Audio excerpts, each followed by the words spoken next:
大家好，天堂经典版因为更新了海鹰地区嘛，所以也有新增了几个头目啊。现在全伺服器最热门的头目是哪一只呢？绝对就是变形怪首领了吧。主要的原因不是因为他会掉什么宝物，还是因为他有多好打，而是因为他太好勾引了。这几天各大社群跟论坛很常看到他到处肆虐的画面啊。有些比较调皮的玩家会大老远把变形怪首领一路拖到古鲁丁村庄，结果大家都知道古鲁丁里面嘛，就是一大堆正在挂网摆摊的玩家。变形怪首领一进去，简直就像是狼入羊群啊！摊商一个一个倒地不起，都不怕摆摊没有地方了。不仅如此啊，连妖精森林的世界树也遭殃了。很多人习惯在世界树下面挂着洗魔啊，或者是发呆挂网嘛。变形怪首领一到，管你是真玩家还是发呆挂网的，通通一个暴风雪直接死整片。虽然对于被杀的无辜玩家来说啊，有点衰，但不得不说，这种拖怪屠村的画面真的让人有一种莫名的爽感。不过让人最喜爱的还是那个把变形怪拖到沙漠啊，屠杀工作室的画面。有些玩家因为实在看不惯这些工作室外挂，灵机一动，千辛万苦的把变形怪首领一路引到沙漠。接下来的画面看的是极度疗愈啊！你看这些原本像机器人一样规律打怪的工作室，面对首领的范围攻击，根本毫无招架之力啊！一个一个接着倒地。看到这个画面呢，破坏游戏体验的外挂被清掉，真的是有一种难以言喻的舒压感。根本就是官方提供物理防挂的系统啊！看变形怪首领杀工作室外挂，虽然很爽啊，但我们都知道外挂死了还会再走回来，这终究是治标不治本。然后在论坛上也有讨论如何减少工作室与买币的课长，其中有一个解法呢，就是官方应该推出交易所系统。其实只要交易所规划的好的话，绝对能有效抵制工作室的利益。我不得不说啊，黑色沙漠的交易所系统，有玩过黑沙的朋友肯定知道啊。在黑沙里，玩家要把物品放上交易所卖，不是你想卖多少就能卖多少。官方系统会根据这个物品的价值与稀有度，设定一个标准价格，玩家贩售的金额只能在这个标准价格的上下10%内浮动。而且官方每个礼拜维护时，还会透过后台去计算这个物品在全伺服器产出量跟交易量，来动态调整它的基准价格。除此之外呢，黑沙的交易所是完全匿名的，你买东西的时候根本看不到卖家是谁，只看得到物品数量跟当前价格。为什么交易所可以抵挡工作室呢？有些游戏工作室要卖币啊，通常是买家拿一个垃圾道具，在交易所摆出超高价格，然后呢，工作室去买下，借此转移金币。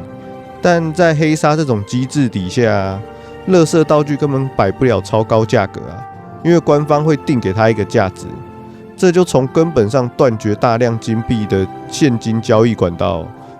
同时，这种透明化的价格机制也能直接消灭天堂里面最让人讨厌的黑心诈骗摊商。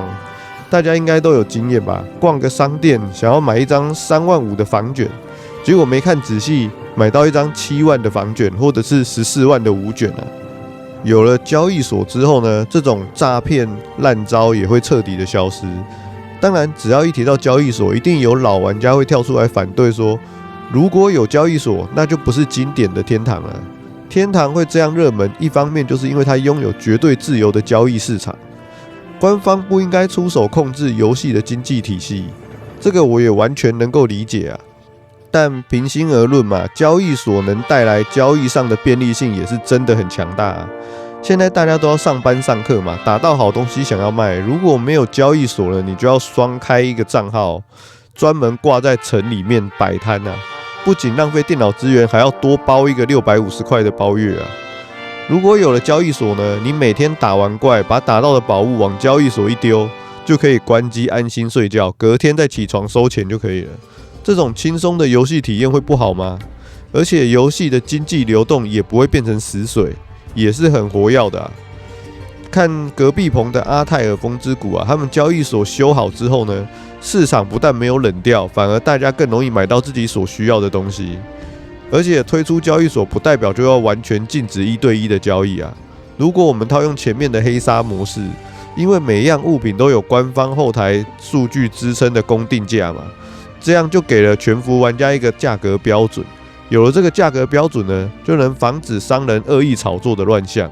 你一定看过或者是听过某个战略物资前2天干部集资购买800万收购啊，2天后呢又出现同一个物品，他们自己人喊标价超过800万，直接喊了1100万啊，最后甚至炒到1300万卖掉。如果有了官方的定价参考，大家买卖心里就有个底啊，恶意炒作的价格空间就会减少。不过凡事有一好没两好啊，如果真的这样改的话，那些靠打币搬砖赚钱的人啊，就没有办法糊口饭吃了，就是相对来说会变得比较困难啊。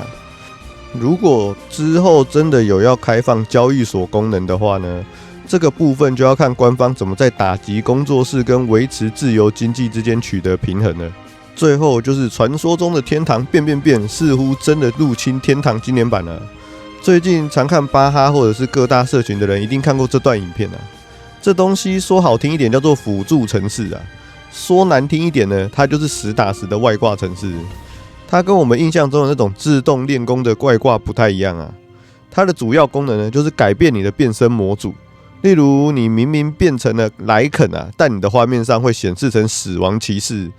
你本来变的是妖魔选手啊，但可以显示成高等的黑暗精灵。有些不了解严重性的玩家可能会说：“哎呀，这不就是改图档而已吗？这只是他自己看爽而已，对实际的游戏数据又没有任何的影响。”真的是这样吗？如果真的是看爽的，那就不会拿出来讨论了。我们来仔细看一下这个外挂影片啊。影片中，史奇砍木头人砍得飞快啊，但伺服器未必可以承认每一刀的伤害嘛，所以我们暂时把这个当作看爽的攻速就好了。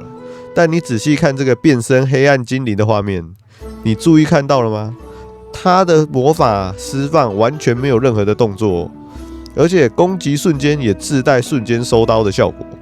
有在玩天堂 PVP 打架的玩家一定懂啊，天堂的战斗动作延迟就是打伤害的关键。